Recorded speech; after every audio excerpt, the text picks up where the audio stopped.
For anyone to be 100% motivated to achieve their goals, 3 things must happen. If there's any doubt in your mind that you won't be able to follow through with the plan that you're going after, the likelihood that you're going to follow through is slim to none. The bigger the why, the easier the how. Welcome to the Y2 Fitness Podcast. I'm your host, Aaron O'Connell, and today I am talking about self-sabotage, excuses, and why you're not losing weight. There's many physical possibilities you're not losing weight. If you just do a Google search, you'll find a huge amount of reasons why you're not losing weight. There certainly is no shortage of information out there, but then why do people still struggle to reach their goals? If there is countless proven ways to lose weight through different diet and exercise programs, why are people struggling so much to lose weight?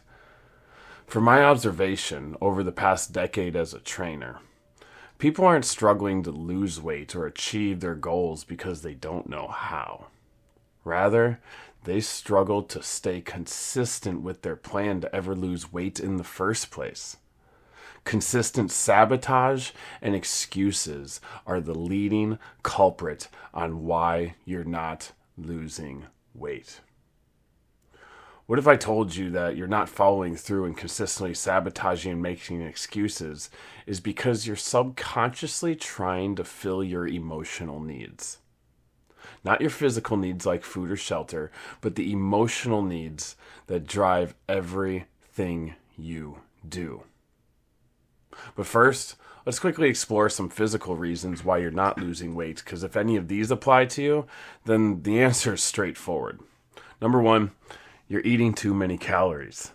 If you're consuming more calories than you're burning each day, you're not going to lose weight. Or on the flip side, if you've been eating too little calories for too long, your metabolism will lower to adapt, and you'll really not lose weight because you're shutting down your body. Your thyroid will be going down. Your hormone production will be going down. You'll be starting to eat muscle. Third reason could be is you're not drinking enough water. Every function in the body happens in a mean of water. Water's crucial to lose weight. Peeing is actually one of the 3 ways you lose fat. Your only way you can get rid of fat is by peeing, breathing, and sweating. Next reason is you're not eating enough protein, because protein raises your metabolism and keeps you full. It also is the building block of muscles. Or you could be drinking too much alcohol, because alcohol is extremely harmful on weight loss. Anytime alcohol is in the presence of the body, all other energy, food, calories goes and gets pushed off to the side because it needs to process that poison. Another reason is your food quality is just extremely low. If you're constantly eating junk food, your body's going to start storing it as fat. You may have an underlying medical condition, which, it's working against you. That's quite a bit of possibility. Or you could be on medication that could be interfering with your weight loss, because certain medications like depression medications can make it really hard to lose weight. Or maybe you're just going off on the weekend and going wild and making horrible decisions on that weekend, which actually would be part of that self-sabotage. But maybe you're not even specifically trying to self-sabotage. You're just going off on the weekend, having fun. Or maybe you're not getting enough fiber, as fiber helps you move food through your body and keep your metabolism regular. Yeah, you may not need fiber if you're on a carnivore diet or a low-carb diet. You won't really need much, but most people aren't on those diets or don't sustain those diets for long anyways. Or maybe you're not exercising enough, not moving enough. You're just sitting there, you're a couch potato. Or maybe you're not sleeping enough, as sleep is vital for repair, vital to keep your body in check, your hormones regulating everything. These are just possible physical reasons why you're not losing weight. But as I stated earlier, the real reason most people aren't losing weight is because they never stay consistent enough. They self-sabotage and they make excuses why they didn't follow through on what they said they wanted to do. So what gives?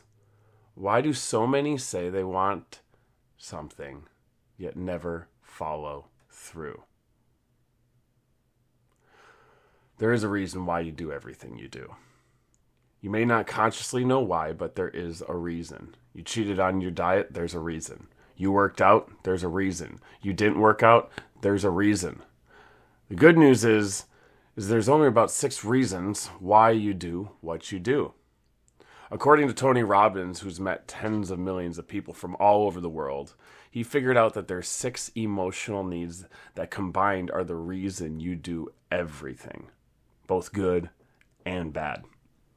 There are many stories, blueprints, beliefs, or rules that people hold that may hold you back, but those revolve around the 6 emotional needs. And those needs are: number 1, the need for certainty. Number 2, the need for variety. 3, the need to feel significant or special, important, or needed. Number 4, the need for connection and love. 5, the need for growth.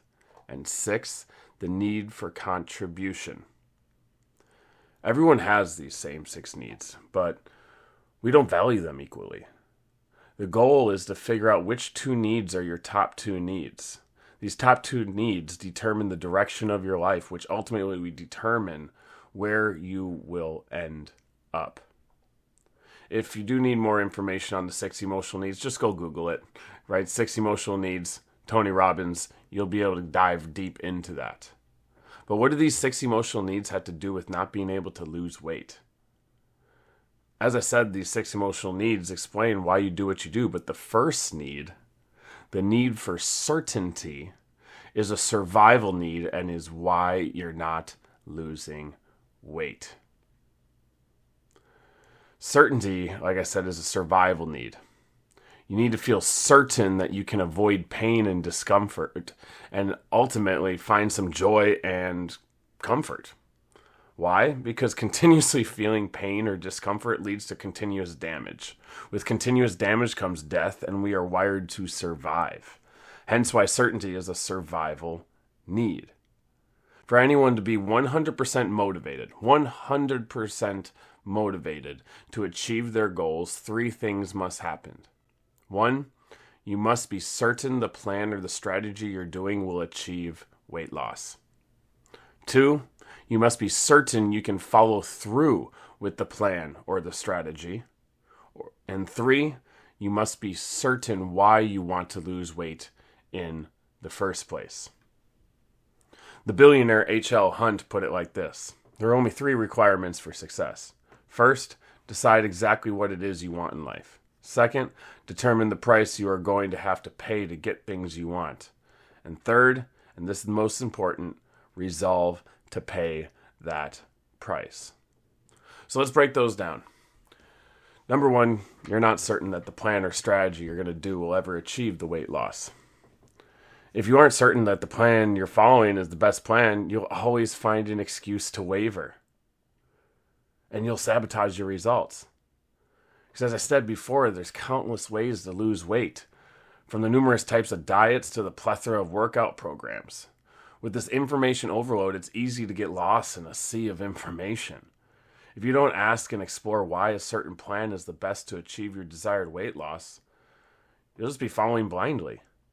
Then when any undesirable thing comes up in your life, which it will because it's called life, the chance you stick with it when you don't know why the plan is even the best plan in the first place is unlikely. Also, the fact that there are many other options promising an easier, newer, quicker way to lose weight, boom, 0 consistency. And any results that were shown get reset as you jump from diet to diet, from workout plan to workout plan. So what's the solution? We need to start by asking questions why you believe the current plan will be the best fit for you. If you can answer why and it makes sense, then begin it. Then as time goes on, stay vigilant to figure out what patterns and aspects of the plan work and which ones don't. If you're always screwing up on the goal the exact same way for the same reasons, just acknowledge it and remove that pattern and replace it with a new one or new plan until you find the plan that works for you, your life, and your surroundings. Number 2, you must be certain you can follow through with the plan. If there's any doubt in your mind that you won't be able to follow through with the plan that you're going after, the likelihood that you're going to follow through is slim to none. Like, why would you do something that you believe won't work? You won't.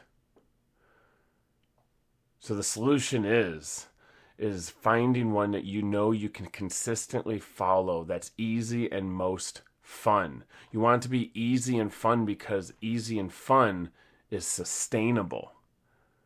Keep a list of all the things you like about a plan and aspects that you don't like of it. And as time goes on, you start to try different plans and strategies. You'll begin to figure out what you like and what you dislike. Then through the course of trial and error, you'll end up finding a plan or strategy or mixture of them that works for you and your goals. This is also another reason why so many people struggle, is because they're not certain they can follow through because they keep doing the same plans over and over again. It worked for them this time or that time in the past, but they know they always end up ending it. They don't like it. They can't stick to it. They self-sabotage. They make excuses. But they keep doing it anyways, almost to make themselves feel good. But that's that certainty of comfort that I am talking about. And number 3, you're not certain why you want to lose weight in the first place. As Jim Rohn says, the bigger the why, the easier the how.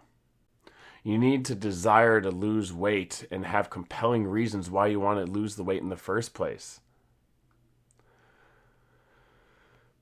Also, Jim Rohn stated, reason comes first, answers come second. Your why is the reason you want to lose weight in the first place. The more reasons you come up with to lose weight, the likelier it will be for you to do so. When reasons become so powerful, they can almost be interpreted as needs. Unfortunately, the extremely crucial first step gets overlooked way too often and is one of the biggest reasons why you're not losing weight.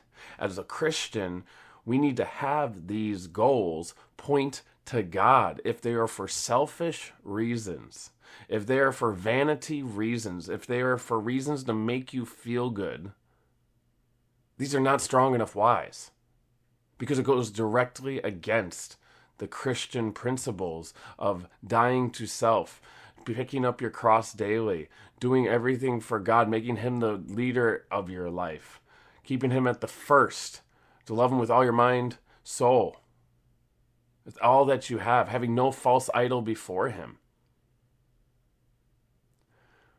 But I've seen and heard too many people set out with a goal of losing weight. And the reason why they want to lose weight aren't compelling or worse, have nothing to do with losing weight. So let me show you let's just put together some scenarios that you may fall into. Let's just say Annie is married, yet her husband doesn't give her the attention she desires. She believes her weight is the reason why her husband isn't giving her the love she wants. Annie decides to hire a personal trainer to help her diet and exercise. Things are going great for the first 2 weeks, and she loses 10 pounds of the 30 that she set out to do. Unfortunately, her husband doesn't even acknowledge her efforts, let alone the results. She then works out and diets a little harder and loses 5 more pounds. Yet, no change with her husband. So what does she do? She sabotages her diet in a depressed state and ends up gaining 10 pounds back. Then either two things happen. She completely gives up and gains everything back and admits defeat, or she dives back in and goes even harder, only to find herself sabotaging her efforts again with a pint of ice cream and a sleeve of Oreos, and then continues on this cycle over and over. So why is she sabotaging herself? Sure, it could be the plan was faulty, but she was losing the weight, so that couldn't be it. So I'm willing to bet and I'm certain that she is sabotaging herself because she isn't receiving the result, the reason she truly desired to lose the weight. Because she didn't desire to lose weight. That wasn't really what she wanted. She wanted her husband to give her attention. So why does she keep doing the same thing repeatedly, despite her not getting results? That's the definition of insanity, isn't it? And the reason is certainty.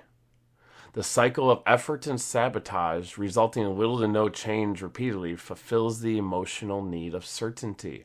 She is certain that losing the weight, that 30 pounds, will result in the attention she wants for her husband.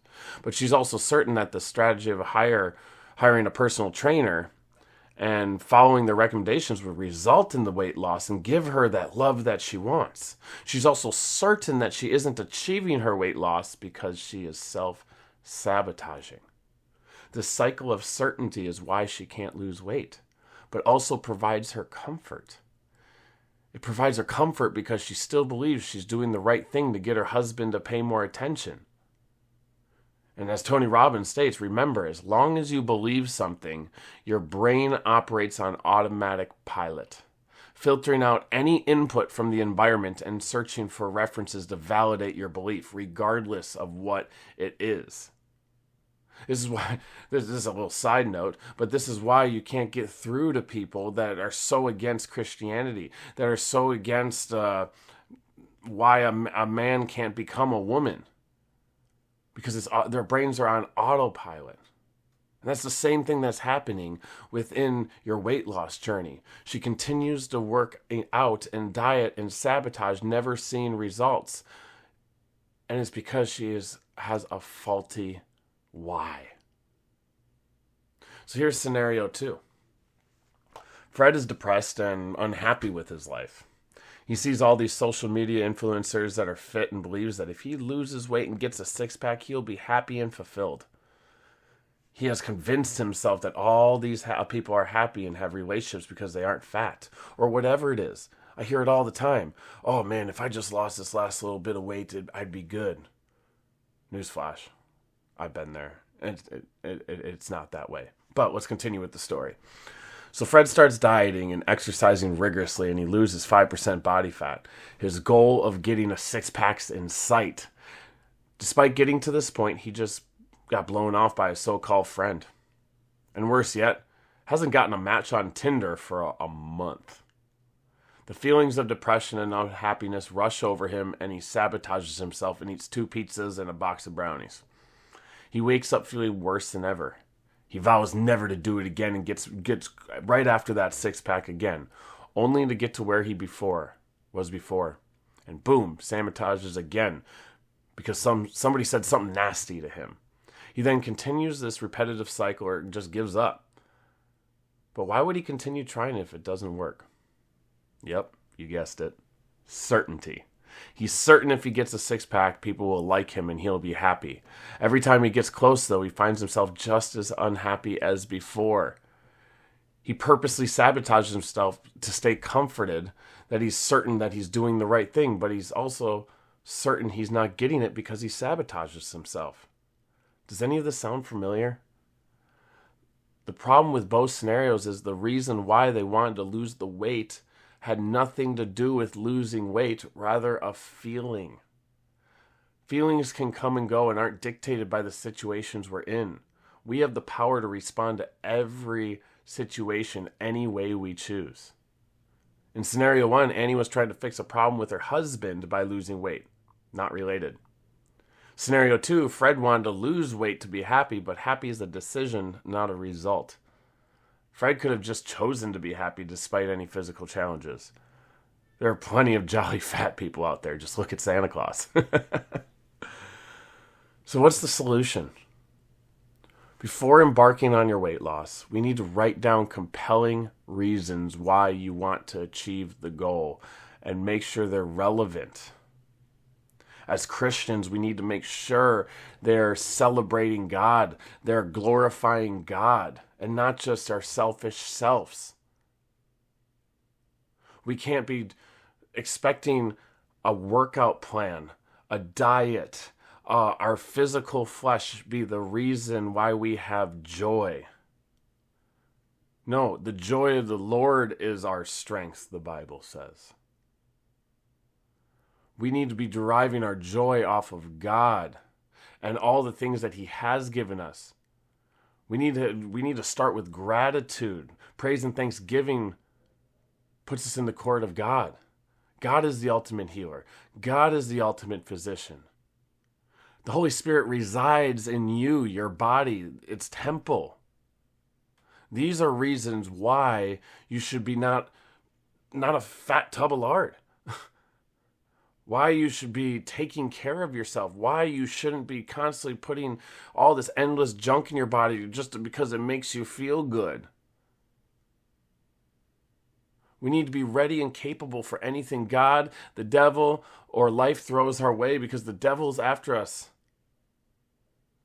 Just look at the world around us. We're struggling with flesh and blood, but principalities of this world. Israel's at war right now. And yet, we're concerned about ourselves. Our main focus is our happiness. Our main focus is our bodies, our workout plans. We put more focus on our workout plans than we do on God. We're only here for a temporary amount of time.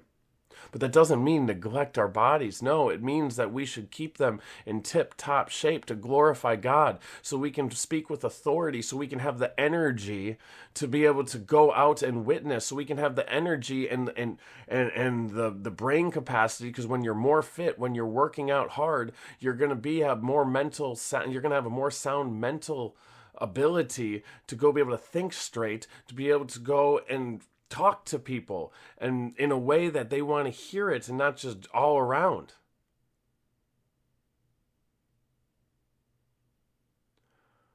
We need to live our lives for God. But unfortunately, most people are living their lives by meeting their needs just in the moment and not that long term. They're not eternal focused. They end up feeling good for a short time, like a sugar high, but then they drop. Let's avoid this contradiction by becoming certain that our plan will work. Certain that you can carry out the plan, and certain why you want to lose weight in the first place. If you're struggling with any of those, if you're struggling to carry out the plan because it's not working then. If you're not believing you can carry out the plan, or you don't know why you want to lose weight, or can't figure out or how to connect it to God, or whatever it is, contact me. Go on y2fitness.com today and fill out a contact form, and I will help you.